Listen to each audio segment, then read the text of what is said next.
What's up, guys? So today what I'm going to be doing is replacing this radiator. All right, this is the 86 C10 that we did all the suspension and brakes on. He wants to do away with the clutch fan right there, and he wants to add electric fans, and he also wants to do away with this single plane radiator and add a thicker aluminum radiator to keep the engine cool. Also, in the process, we'll be replacing this overflow tank with one that he provides us. So let's first talk about what a clutch fan does, and why we want to replace this one. So on older vehicles, before they came out with electric fans, they would have a clutch fan. And the way this works is, as the RPMs build, this fan then has a clutch here that engages and spins this fan to cool the engine. And this would have a radiator shroud that would cover over all of it, so that it would be drawing air from the radiator through the fan and cooling the coolant that pumps through the radiator. What that does is that allows the engine to constantly turn, this fan to constantly be pulling air through the heat exchanger of the radiator. However, clutch fans can go bad over time, and installing a new clutch fan is okay, but in a situation like this where he has a 1999 5.7 liter in an older truck, and a thin radiator, he's going to need more airflow. And so what we are going to do is we are going to replace the clutch fan with an electric fan that will turn on whenever the car gets to a certain temperature. And we'll go over that whenever in video 2, when we discuss the wiring of the electric fan. So first things first, we got to get rid of this radiator, meaning we need to get rid of the upper and lower radiator hose. We need to drain it right here into a drain pan, save the coolant. If it's good, we'll reuse it. If it's not, we'll replace it. Okay, get the radiator out. And then we are going to look at the new radiator and see what it's going to take to mount it in the same location. Now, I told him to purchase a radiator for the 86. Because it being aftermarket, we don't need a radiator that is for the 99 Chevy truck that this motor came out of. I would prefer a radiator that came out of this truck so that all the mounting areas are the same. And what's that going to do is it's going to ensure that it's easy to mount, and then the thickness of the new radiator will actually compensate for the bigger engine. So that's what we're going to work on today. So let's get started. First things first, I want to disconnect the battery just in case. I don't want to have any mishaps, so I'm going to do that, and then we'll drain the coolant. So.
All right, something that this radiator has that not a lot of radiators of newer vehicles do is something called a petcock. So as you loosen this, you're gonna see that the fluid's gonna start coming out of it, right? and that is that's designed so that you can drain the radiator faster, okay? Now this obviously is not supposed to come out like that. That hose clamp wasn't very tight. However, this is a petcock, and the way it works is as you loosen it, right, it opens the gap there and allows water to come out of it. So I'm trying to catch as much of that as possible, see what color the fluid is, see you know, if there's any oil in it or anything like that, which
all right, as you can see, old radiator, real beat up, had a lot of the fins of the heat exchanger kind of bent over. The car never had an issue with it overheating. However, we are having an issue with the radiator shroud fitting around the 1999 fan clutch. So instead of trying to modify the radiator shroud to fit over that, we both agreed that the radiator was old, it probably should be replaced. And so we're gonna replace it with this piece. As you see, all of the fittings are the same. So it's got a lower radiator hose, transmission cooler, transmission cooler. That is a temperature sensor spot where you can put a temperature sensor, a radiator cap, both in the same spot. And then upper radiator hose, and then petcock.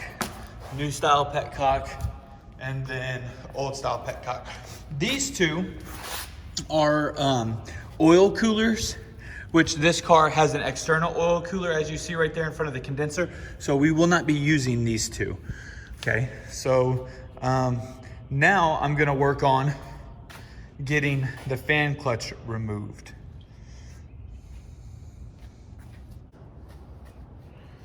All right, not always ideal, but the way to get these clutch fans off is it has a big nut on it. You're gonna wanna find the wrench for that nut. And as you see, if I'm trying to loosen it up, it's actually just turning the water pump. So take a ratchet, put it in the tensioner pulley, and you want to give as much tension as possible, okay? And then, not the most ideal way of doing this, but you can take a hammer and hit that wrench, and the sudden jolt of the wrench turning will actually loosen the nut. So, and there it goes. One hit. Now the clutch fan is going to spin off. All right.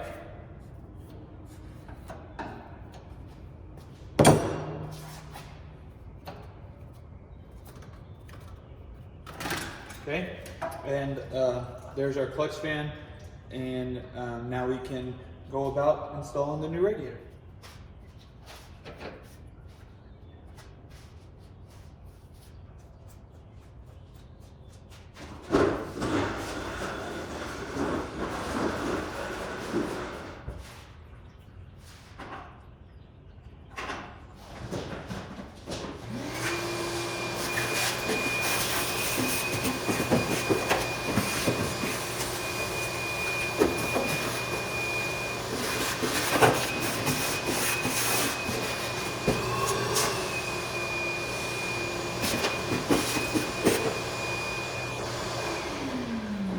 Alright, I just wanted to vacuum all that out, just to get all like the leaves and the grass and everything that was sitting in there out of there. So next I'm going to drop the radiator into place, remove these plugs, or at least that one first.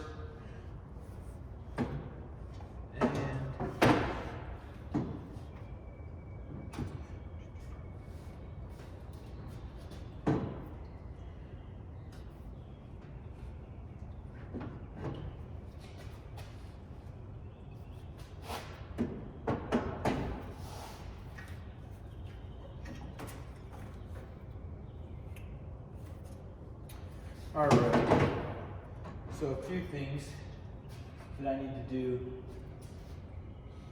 I need to reroute this line.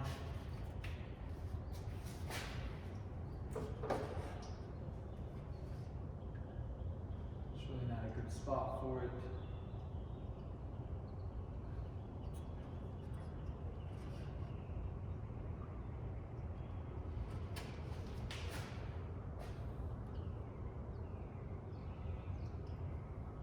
And also, when it's all said and done, I'm going to have to make a bracket on each side of this to hold the radiator into place.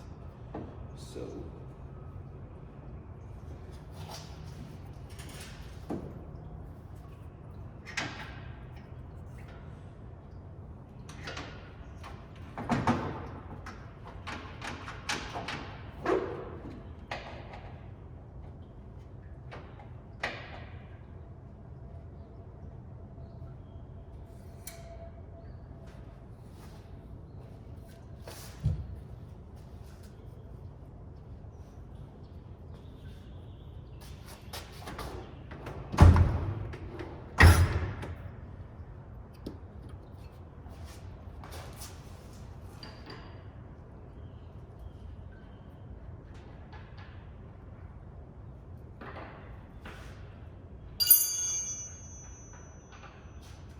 okay.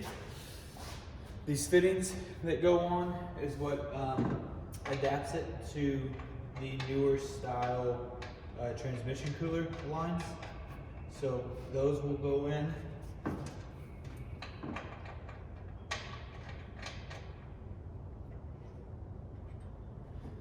And then we need to make sure that they're snug, not too tight, but they need to be tight enough. They're going into an aluminum bung, and that aluminum bung, the threads in it are aluminum, and they can be stripped really easy. So you got to make sure that they go in, the threads going straight, and so. tighten up that lower radiator hose. All right, and then put the transmission lines back on, making sure again that they're going in straight. You do not want to cross thread these. The fitting is brass, and it also has soft threads and can be stripped as well. So you want to be careful of that. Always go in majority of the way by hand until you can't go by hand anymore, and then we are going to tighten it up. This is actually an opportunity for me to introduce a line wrench. We talked about these in class. A line wrench, it almost is complete. And the cool thing about this is it actually can slide on to the line and be tightened. And you get more points of contact this way. So that's a line wrench. Just a quick review on tools there.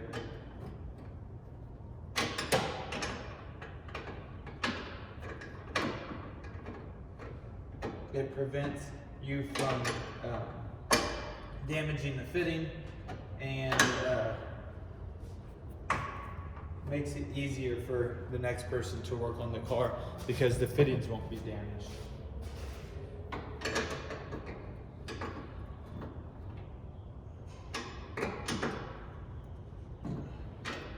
So there's that.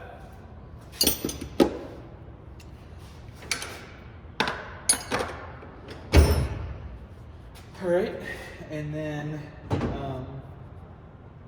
now that's all said and done, pull the other plug, install the other, whoop, that's not gonna work. That radiator hose is actually a different size. Actually, it might work.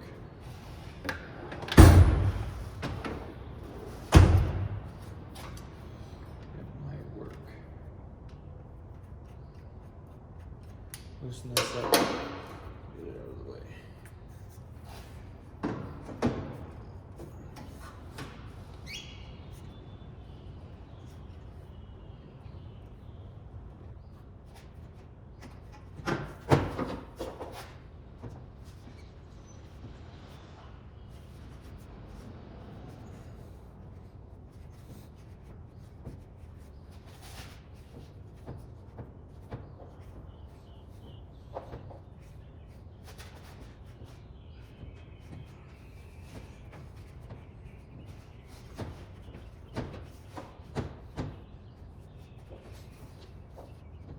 All right, took a little bit more time to get that on. It didn't just slip on, but it is on. And we get to utilize the stock hose, so that makes it easy.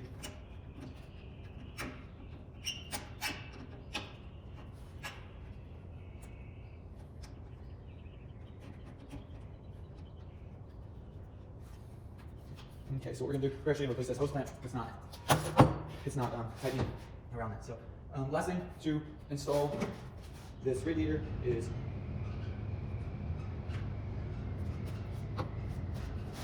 get the overtank hose tight.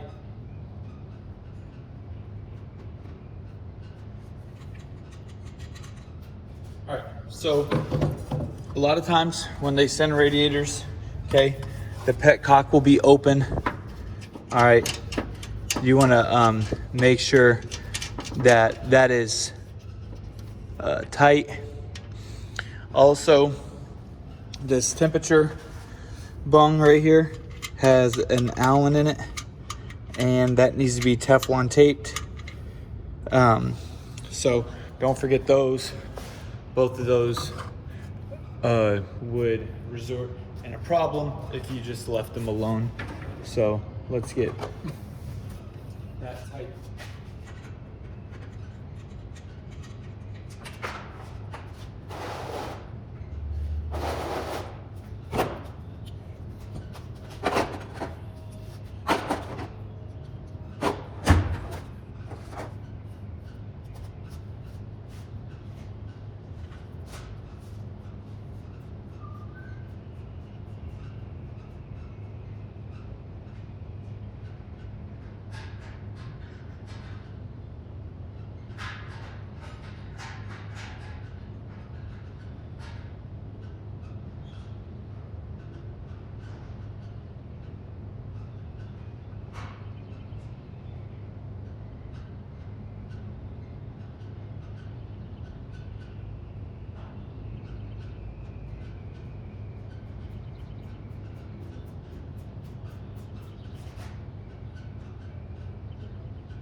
thing we need to do is put coolant in it, check for leaks.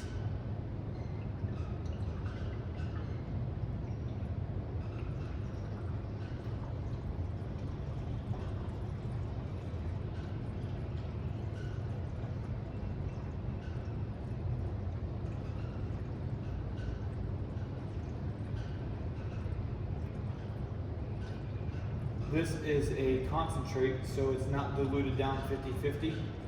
So what we're gonna have to do is we're gonna have to add water to it to dilute it down. First, I wanna make sure that I don't have any leaks. I wanna make sure that this petcock right here is tight, okay? So I verified that it's working properly and it's tight. Okay, check lower radiator hose, because at this point, lower radiator hose is probably the only thing that has got coolant going through it, because the level of the coolant is still low. So I want to go get water. I'm going to fill this container with water.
All right, so that's 1 gallon of concentrate, 1 gallon of water.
All right, I'm gonna let that gravity take place and let all that coolant flow through the lower radiator hose, fill the motor up. This has got the thermostat up here, so it's not open, so it's not gonna allow water to flow. However, I'm going to just let it drop, check on it while I make these brackets to hold the radiator in place. That's gonna be the end of this video. Just a few things to take with you. Anytime you're doing a radiator change like this, it's best to use fresh radiator fluid. It's actually best to flush the engine. I didn't go to that extent because the water coming out of it didn't look rusty. It just was, it was still got an orange tint to it. So if it was really, really rusty, I would like to flush the whole thing. Another thing, we need to get all the air pockets out of the system. And so once it gets up to temperature, I'll actually crack loose the water neck and let the air bleed out of it, make sure all the air's out of the system so that there's no air pocket. If an air pocket sits right here where the thermostat is, then it will never let the thermostat open completely and the engine can overheat. So that's very important, is to let all the air out of the system, keep on filling it up until all the air is out of the system. We still need to replace this tank, which he's gonna bring me one. And the next video, next time I see y'all, we will wire the radiator shroud, or the radiator fans, I'm sorry, and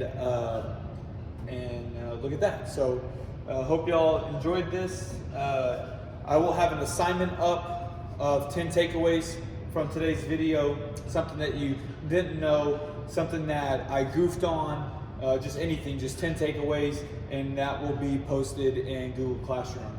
So appreciate y'all's time. See y'all soon. Stay safe.